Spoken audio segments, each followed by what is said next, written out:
இந்த ஃபோனை தான் நான் கிட்டத்தட்ட 7 வருஷமா யூஸ் பண்ணிட்டு இருக்கேன். ஆனா இப்ப இது ஒர்க் ஆகல. என்ன தம்பி என்னாச்சு?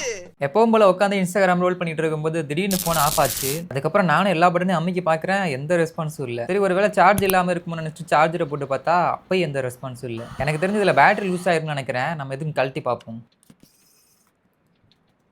பேட்டரி லூஸ் ஆயிருக்குன்னு பார்த்தா பின்னு லூஸ் ஆயிருக்கு. பின்னு லூஸா இல்ல, பின்னு பிஞ்சே போயிடுச்சு. இதோட பேட்டரிய மாத்தி 1 வருஷம் கூட இருக்காது. அதுக்குள்ள பின்னு பிஞ்சு போயிடுச்சு. இந்த பின்னு நல்லா பிஞ்சு போச்சு. வேற வழி இல்ல. புது பேட்டரி வாங்குற வரைக்கும் பழைய பேட்டரியை யூஸ் பண்ணலாம்னு சொல்லிட்டு பழைய பேட்டரி மாட்டும்போது தான் எனக்கு ஒரு ஐடியா வந்துச்சு. பேசாம நம்ம ஏன் பழைய பேட்டரியில இருக்க அந்த போர்டை கழட்டி புது பேட்டரியில மாட்டிடக்கூடாது அப்படின்னு சொல்லிட்டு 2 பேட்டரியோட போர்டையும் நான் தனித்தனியா கழட்டிட்டேன். இப்போ பழைய பேட்டரியில இருக்க போர்டை கொண்டு போய் புது பேட்டரியில கனெக்ட் பண்ணிடுவோம். ஒரு வேலையை கஷ்டப்பட்டு பின்னெல்லாம் கனெக்ட் பண்ணியாச்சு. இப்போ நம்ம அதை மொபைலில் கனெக்ட் பண்ணி பார்க்கலாம். ஓகே, இப்போ ஃபோன் ஆன் ஆயிடுச்சு. நம்ம எல்லா ஸ்க்ரூவையும் மாட்டிட்டு ஒரு தடவை ஆன் பண்ணி பார்ப்போம். இப்போ ஃபோனை சார்ஜ் போட்டு மறுபடியும் ஆஃப் ஆகுதா இல்லைன்னு ஒரு தடவை செக் பண்ணிடுவோம். ரொம்ப நேரம் யூஸ் பண்ணிட்டேன். இப்போ ஃபோனில் ஆஃப் ஆகிற ப்ராப்ளம் இல்லை, நல்லா ஒர்க் ஆகுது.